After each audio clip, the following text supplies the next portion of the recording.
ಎಲ್ಲಮ್ಮ ತಾಯಿಯ ಒಂದು ಚೌಡಿಕಿ ಪದ ಕರೆಸಿದಾಗದ ಈ ಮನೆಯ ಹೆಸರೇನು?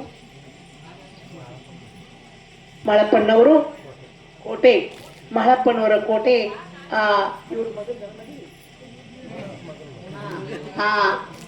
ಒಂದು ಮಹಳಪ್ಪಣ್ಣವರ ಮಕ್ಕಳ ಮದುವೆಗಾಗಿ ಅಮ್ಮನ ಕರೆಸಿದಾಗದ, ಅಮ್ಮನ ಚೌಡಿಕೆ ಪದ ಕರೆಸಿದ ಆಗ್ಲಿ. ಚೆನ್ನಾಗದ ಗುರು ಹಿರಿ ತಿಳಿಸೋದೇನಪ್ಪ ಅಂದ್ರೆ ನಾವೇನು ದೊಡ್ಡ ಪಾಕ್ಲಂಡ್ರಲ್ಲ, ಶಕ್ತರಲ್ಲ, ವಾದಿ ವಿಧಿ ಹಾಡ ಗೊತ್ತಿಲ್ಲ, ಪ್ರಶ್ನೆ ಉತ್ತರ ಗೊತ್ತಿಲ್ಲ. ಅಮ್ಮನ ಭಕ್ತಿ, ಅಮ್ಮನ ಜ್ಞಾನ, ಅಮ್ಮನ ಒಂದು ಆರಾಧಕರು ನಾವು, ಅಮ್ಮನ ಜೋಗ್ತಿಯರು. ಅಮ್ಮನ ನಾಮಸ್ಮರಣೆ ಇವತ್ತು 4 ಭಜನಾ ಪದ ಇರ್ಬೋದು, ಏನೋ ಹುಲಿಗಿ ಮರ್ದನಿ ಪದ ಇರ್ಬೋದು, ಗತ್ರಿಗೆಯ ಭಾಗ್ಯವಂತಿ ಪದ ಇರ್ಬೋದು. ಎಲ್ಲಮ್ಮ ತಾಯಿಯ ಅಂತೂ ಸಹಜವಾಗಿ ಆ ನಾಮಸ್ಮರಣೆ ಮಾಡುವಾಗ ನೋಡ್ರಿ, ಚೆನ್ನಿಗಾವದ ಗುರು ಹಿರಿಯರು ನನ್ನ ಮಕ್ಕಳು ಕುಣಿದ್ರೊಳಗಾಗಲಿ, ನಮ್ಮವರು ಹಾರ್ಸಾಡ್ದೊಳಗಾಗಲಿ, ನಾ ಹಾಡೋದ್ರೊಳಗಾಗಲಿ ತಪ್ಪು ತಡೆ ಆಗುವಂತೂ ಸಹಜದ. ತಪ್ಪು ತಡೆ ಆದರೂ ಸಹ ಚೆನ್ನಿಗಾವದ ಗುರು ಹಿರಿಯರು ಮನ್ಯಾಗ ನಿಮ್ಮ ಮಕ್ಕಳು ತಪ್ಪು ಮಾಡಿದ್ರೆ ನಿಮ್ಮ ಮಕ್ಕಳಿಗೆ ಹೆಂಗೆ ಕ್ಷಮ ಮಾಡ್ತೀರಿ, ಇವತ್ತಿನ ದಿವಸದಲ್ಲಿ ನಾವು ನಿಮ್ಮ ಮಕ್ಕಳಾಗಿ ನಿಮ್ಮ ಗ್ರಾಮಕ್ಕೆ ಬಂದಿದ್ದೇವೆ, ನಮ್ಮ ತಪ್ಪು ತಡೆ ಆದ್ರೆ ಕ್ಷಮ ಮಾಡಬೇಕು. ಅಮ್ಮನ ನಾಮಸ್ಮರಣೆ ನಾವು ನೀವು ಭಕ್ತಿಯಿಂದ ಮಾಡೋಣ. ಈ ಮನೆತಂದವ್ರಿಗೆ ಮನೆ ಶಾಂತಿಯಾಗಿ, ಮನಸ್ಸು ಶಾಂತಿಯಾಗಿ, ಇಲ್ಲಿದಿಂದ ಚೆನ್ನಗಾವದಿಂದ ಎಲ್ಲ ಸುತ್ತಮುತ್ತ ಎಷ್ಟು ತ್ವಾಟ ಪಟ್ಟಿ ಏನೇನು ಅದಾವ ಎಲ್ಲರಿಗೂ ಆಗಿ ಜಗದಂಬೆ ಬಂಗಾರ ಕಣ್ಣು ತೆಗೆದು ನೋಡ್ಲಿ. ಅವ್ರ ಮಕ್ಕಳಿಗೆ ಎಲ್ಲ ರೀತಿಯಿಂದ ಯಾವ ಜಡ್ಡ ಜಾಪತ್ರೆ ಬರ್ಲಾರಂಗ ಅಮ್ಮನ ನಾಮಸ್ಮರಣೆ, ಅಮ್ಮನ ನುಡಿ ಕೇಳ್ರಿ. ಯಾವ ಜಡ್ಡ ಜಾಪತ್ರೆ ಬಂದುದೆಲ್ಲ ದೂರ ಹೋಗ್ತಾವು, ಬಂದು ಕಂಟಕ ಬೈಲ ಹೋಗ್ತದ. ಬಂಗಾರ ವರನದ ನಿಮ್ಮ ಭಂಡಾರ ಧರಿಸಲು ಬಂದ ಪಾಪಗಳೆಲ್ಲ ಹಿಂಗೆ ಹೊಕ್ಕವತ್ತ. ನಮ್ಮ ಹೂನು ಭಂಡರ್ನೊಳಗೆ ಅಟ್ಟ ಶಕ್ತಿ ಅದ. ನಾಮಸ್ಮರಣೆ ಅನ್ನೋದು ದೊಡ್ಡ ಮಾತ.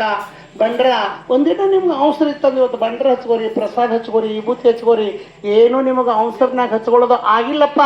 ಹಚ್ಕೊಂಡವ್ರು ಮೂತೇರಿ ನೋಡ್ರಿ, ಎಷ್ಟೋ ಬಂದು ಕಂಟಕ್ಕೆ ಬಯಲಾಗ್ತದ. ಆಗಲಿ ನಾವು ನೀವು ಒಂದು ಅಮ್ಮನ ನಾಮಸ್ಮರಣೆ ಮಾಡ್ಕೊಂತ ಒಂದು ಜಾಗರಣೆ ಮಾಡೋಣ. ಎಷ್ಟು ಜನ ಕೊಡ್ತೀರಿ ಅಷ್ಟು ಒಳ್ಳೆಯದು, ಎಷ್ಟು ಶಾಂತ ರೀತಿಯಿಂದ ಕೊಡ್ತೀರಿ ಅಷ್ಟು ಒಳ್ಳೇದಂತ ನಮ್ಮ ಕಾರ್ಯಕ್ರಮ ಚಾಲು ಮಾಡ್ತಾ ಇದ್ದೀನಿ. ಎಲ್ಲರಿಗೆ ಕೈ ಮುಗಿದು ತಿಳ್ಕೊತಾ ಇದ್ದೀನಿ.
ನೆತ್ತರ ಮಾಡ ಕೊಡದಾಳ ಅಂಸಾರ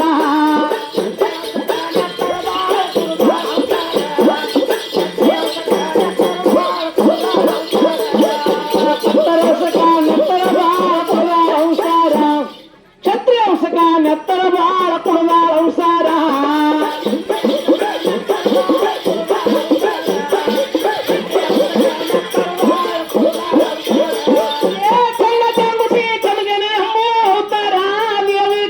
ಎಂಬುವ ಅವತಾರ